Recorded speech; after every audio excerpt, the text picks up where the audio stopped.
In this video, I'm going to share why cold emails fail, some of the things that you need to think about before you write cold emails. I'm also going to go through 5 bad cold emails and share how I would approach writing these cold emails. Stick around till the end and I'll share how you can write better cold emails in a much simpler way. Okay, so in my opinion, this is what really makes and influences your cold email campaign success. So you need to get the technical setup right. You need to have the right targeting and data that you're using for your messaging and for that list segmentation. Of course, you need to have a compelling offer. And really the last 10% is all about the message copy itself. Without any one of these, your campaigns aren't going to work. You can have the best offer, the best message, but if you're sending it to the wrong people, then you're not going to get replies. You can have the right data and targeting, but you haven't got the best mailbox set up, and therefore you're not landing in the inbox and you're not getting replies. So it's a combination of these things. And lastly, the copy of the actual emails is important. And a lot of people tend to focus their time working on the email copy. But as you'll understand, you need a combination of things first of all to make sure that your emails work and land in the inbox. So these are some of the reasons that I see why cold emails haven't worked in the past. The domain and mailbox strategy isn't set up correctly. They're not using up-to-date or clean data. They're not targeting the right people with the right message, and they haven't optimized for deliverability. Now, in the purpose of this video, I'm just going to focus on the right message. So, got a couple of before and after examples of cold emails that I've received. What I'll do is I'll let the email come on the screen. I'll give my thoughts and feedback as to why this is not a good cold email, and then I'll share how I would approach writing that cold email. Now, the drafts I've put together is with no context whatsoever on the companies. It's not perfect, but I think you'll start to see the theme and the approach that I take with cold emails. Just before we get into the emails, we need to remember that the purpose of cold emails is simply to start a conversation. So that's what we're going to optimize for. So here's the first example. This actually comes from a Gmail account. It doesn't include my name or my company name here. And then it also talks about found my website on a third page by using some common search terms. So this is an SEO or backlink building agency that are reaching out to me here. So how I would approach the rewrite here is what I want to do is highlight the problem. Like, what does it really mean to not be on the first page of Google? And I'm pulling in some statistics to share and highlight how much of a problem that is. So you can see that notice that you're on the third page of Google for some important search terms. Did you know that less than 10% of people advance to page 2? That's a big problem. If I have a website, I'm relying on SEO, then I definitely want that 90% of people to see me on the first page. And then I mentioned looking at your price point. So this is taking in some segmentation here of the website that they're targeting. It seems like SEO is a key channel for you. Would you like me to share 2 or 3 ideas that could help you improve your rankings? So that is a soft call to action. I'm leading with some value. And of course, this person who's sending the email should have some ideas ready for me when I reply. And you'll notice that this is only 63 words long. It's a very, very short email. The second example is, could we discuss as a subject line? I don't mind this subject line. It's not the best.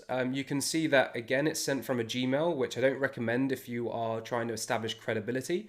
And also you can see the merge tag they've used for my name is actually my email address, which does not look great. You can see that they have lots of things in bold here. This type of agency looks like they can do everything for me, perhaps even cook me my daily meals. And if you notice how many questions they have in the copy as well, it's just simply too much. They're trying to appeal to everything, especially to do with digital marketing and then also website and mobile app design and development. So it's a little bit all over the place. My approach to rewriting this would be a much more compelling subject line, so wasted ad budget.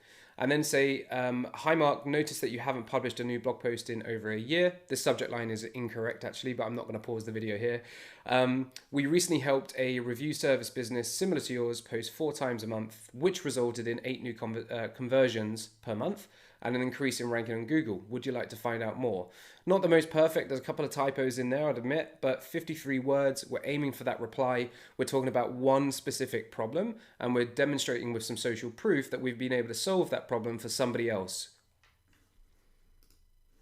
The next example is, how are you listening to customers? I think this needs a question mark on this subject line, but I don't think it's terrible. It's one of the better subject lines I received. This one is all about talking about how we've been helping professionals like you reduce customer churn. To be honest, there's not too much wrong with this email. The thing is, it does have a meeting booking link in here, which isn't great. I definitely recommend not including a link. You want to get a reply. And then also the signature here has lots of images, has lots of links in there, which I recommend removing. Here's how I would approach this with a much shorter and more specific email, which is also talking more about the problem, about churn. So the subject line is reducing churn, and it says, hey Mark, churn is a silent killer for most SaaS businesses, and 67% of churn is preventable if the customer's problem is resolved during the first interaction. A really interesting statistic for someone like me who is trying to fight churn. Are you confident that your customer engagement platform and strategy is helping you reduce churn?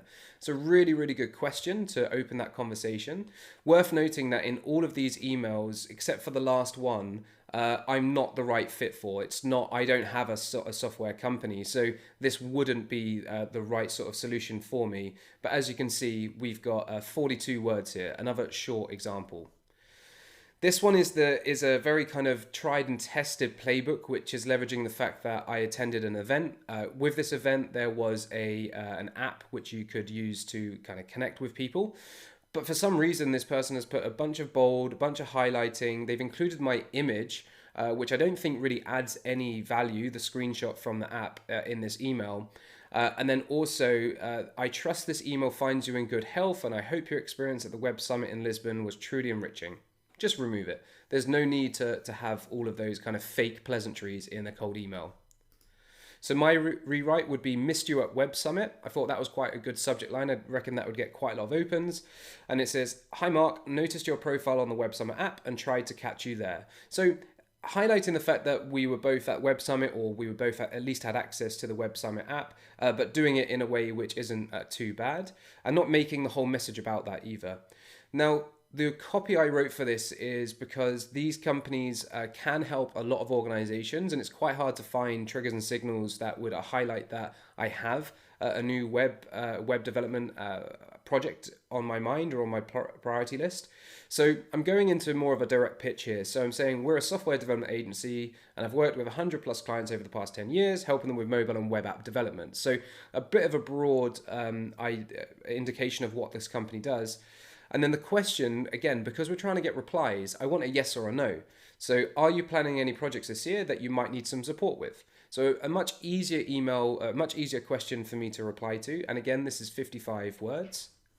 And the last example here was actually sent via a LinkedIn message, but I did speak to the individual, and it's the same email that they send. Now, this is for a product that I could actually use in my day-to-day business. But what I didn't like about this message, it was all about them. So it's like, we have a cutting edge sales and marketing engagement platform. Prospects don't care if it's cutting edge. They want to know whether it gets the job done, if it helps them solve the challenges that they're facing. We offer access to 696 million profile database with emails and phone numbers. We also have a full AI feature suite. I have no idea what that is. Can you provide a time that works for you to chat? I'm excited to show you how you can utilize us with your current CRM.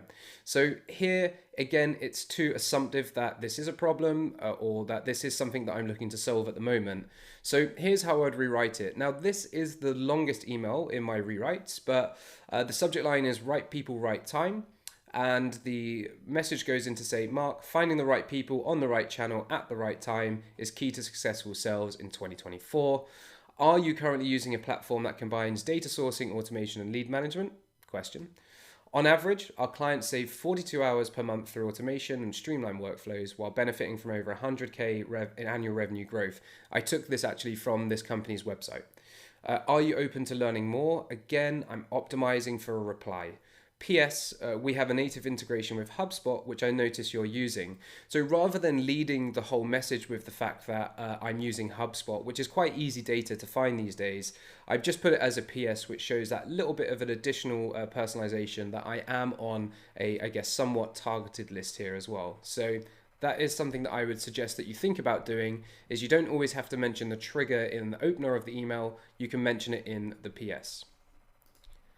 So how to write better emails and how to apply this feedback and my recommendations, well, first of all is narrow down your ICP and personas and focus on their challenges.